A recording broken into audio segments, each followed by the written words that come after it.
Olá, meus queridos! Na aula de hoje vamos falar sobre os conjuntos numéricos, revisar alguns que vocês já estudaram e conhecer outros. Os números são divididos em grupos de acordo com suas características básicas. Esses grupos são chamados de conjuntos numéricos. Vamos estudar 5 conjuntos numéricos. O conjunto dos números naturais, que é representado pela letra N. Todo conjunto ele é representado por uma letra maiúscula. E o conjunto dos números naturais nós vamos representar pela letra N. O conjunto dos números inteiros, representado pela letra Z.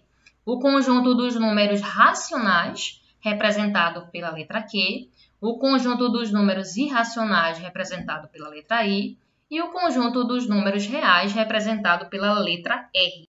Conjunto dos números naturais. Você lembra dos números naturais? Eles são utilizados sempre no nosso dia a dia. Veja, pense na resposta para as seguintes perguntas. Quantos anos você tem? Quantos estados tem o Brasil? Quantos títulos tem o seu time preferido? Para todas essas perguntas, precisamos dos números naturais para a nossa resposta. Os números naturais são utilizados para fazer uma contagem. 13 anos, 26 estados e no Distrito Federal, 3 pessoas, 8 maçãs. O conjunto é formado pelos números 0, 1, 2, 3, 4 e assim por diante, já que os números eles são infinitos. Os números naturais também são chamados de números inteiros positivos. Conjunto dos números inteiros. Os números inteiros correspondem à união dos números positivos, que são aqueles números naturais, os negativos, incluindo o zero. Eles formam um conjunto numérico representado pela letra Z, em referência a essa palavra aqui alemã, que eu não me arrisco a pronunciar, que significa números ou algarismos. Notem que esses números também são infinitos, tanto para os números positivos quanto para os números negativos. Os números negativos são identificados pelo sinal de menos na frente do número. Já os números positivos podem ter ou não um sinal de mais na frente. O zero nem é positivo nem é negativo, ele é neutro. Percebemos a presença dos números negativos na medida de temperatura abaixo de zero, na medida de altitude, em saldos bancários e em outras situações. Agora vamos prestar bem atenção. O conjunto dos naturais, que está aqui em azul, são formados pelos números positivos, como já vimos. O 1, o 2, o 5, 6, entre outros números. Já o conjunto dos números inteiros, que é esse conjunto aqui preto, é formado tanto pelos números naturais, que são os positivos, e também pelos números negativos. Então, todos os números que temos aqui são números inteiros. Então, concluímos que todo número natural também pertence aqui aos inteiros. Todo número natural também é inteiro. Mas o contrário não acontece. Cuidado! Conjunto dos números racionais. É o conjunto que precisamos mais prestar atenção. Vamos dizer que ele tem muitas informações. Os números racionais são os números que podem ser escritos em forma de frações. Você lembra como uma fração é representada? Deixa eu dar aqui um exemplo. 3 décimos, 3 sobre 10. Ou seja, um número sobre o outro.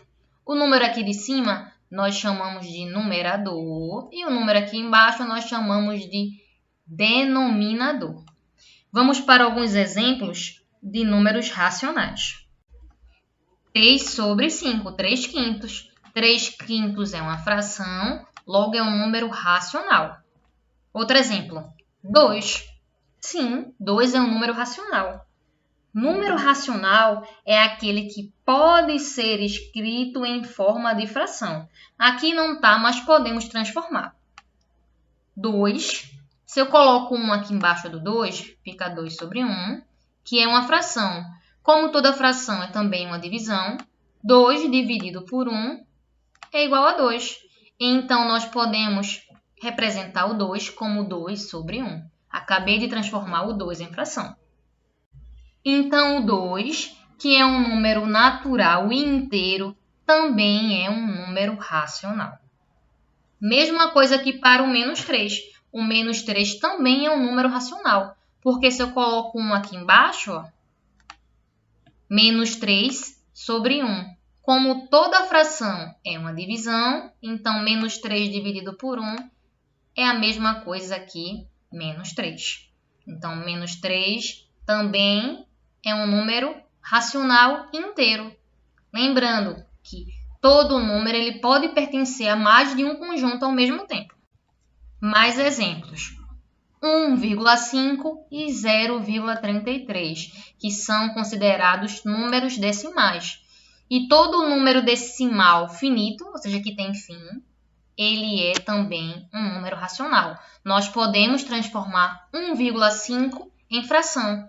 Nós falaremos melhor sobre isso em um outro vídeo específico sobre números racionais. Mas 1,5 também é a mesma coisa que 3 sobre 2. Numerador 3, denominador 2. Como toda fração é uma divisão, e quando eu dividir 3 por 2, nós vamos ter como resposta 1,5. Então, 1,5 também pode ser escrito em forma de fração, então é um número racional. Mesma coisa por 0,33 e toda dízima periódica também é um número racional. Lembrando, dízima periódica é todo número decimal, aqui olha a vírgula, com infinitas casas, e essas casas elas se repetem, que é chamado de período. Então aqui o 3 está se repetindo, então o nosso período é 3. Dízima periódica. Um outro exemplo, eu poderia ter colocado aqui 4,222 e assim por diante. 4,222 também é uma dízima periódica. Notem, para ser uma dízima, nós temos que tem que ser um número decimal, vírgula, infinitas casas, e essas casas se repetem, que é o período. Então, nosso período é 2. Toda dízima periódica também é um número racional. Vamos mais uma vez prestar bem atenção. Os números naturais fazem parte dos números inteiros e os naturais e os inteiros fazem parte dos números racionais. Conjunto dos números irracionais. Na próxima aula, no próximo vídeo, vamos falar mais sobre esses números. Os números irracionais são números decimais, infinitos e não periódicos e não podem ser representados por meio de frações. Vamos para um exemplo para ficar mais fácil. O que é um número decimal, infinito e não periódico? Aqui, nós temos como exemplo 1,35678 e os 3 pontinhos. Significa que as casas decimais aqui continuam. Qual é a característica do número irracional? Seu número decimal, aqui a vírgula, tem infinitas casas, as casas continuam, só que dessa vez os números não se repetem. Lembrem da dízima periódica. A dízima periódica é um número racional e as casas decimais se repetem, ela tem período. Nesse caso não, observe que as casas são diferentes, ou seja, não periódico. Essa é a característica de um número irracional, decimal, infinitas casas, e essas casas decimais não se repetem. Outro exemplo, raiz de 2. Se você pegar um calculador e verificar o resultado da raiz de 2, vai estar lá 1,41, 42, 135 e os números continuam, as casas decimais. E esse resultado aqui da raiz de 2 é um número irracional, vírgula, infinitas casas, e essas casas decimais aqui depois da vírgula, elas não se repetem, ou seja, não tem período. Então, a raiz de 2 é um número irracional. As raízes não exatas são números irracionais. Vamos dar uma olhadinha aqui agora na raiz de 3. Se você pegar a raiz de 3 e verificar na calculadora, o resultado vai ser esse daqui, ó, que também é um número irracional. Aqui a vírgula, identifica ele como um número decimal, infinitas casas, e essas casas decimais depois da vírgula não se repetem. Então, raiz de 3 também é um número irracional. Tomem cuidado, número irracional são as raízes não exatas. Se você pega a raiz de 4, A raiz de 4 nós sabemos que é 2, porque 2 vezes 2, 4. Então, aqui essa resposta não é um número irracional, é um número racional. Aqui nós não temos características de um número irracional. E aqui mais um exemplo, em alguns casos especiais como π, que nós já trabalhamos quando estudamos o comprimento da circunferência e área do círculo, que tem como valor 3,141559 e assim por diante. O π também é um número irracional, é um número decimal com infinitas casas que não se repetem. Nós usamos o π como aproximadamente 3,14. Lembram disso? E por último, o conjunto dos números reais, que é formado pela união de todos os outros conjuntos. Ele é formado pela união do conjunto dos números naturais, inteiros, racionais e irracionais. Logo, os números reais são todos os números que estudamos.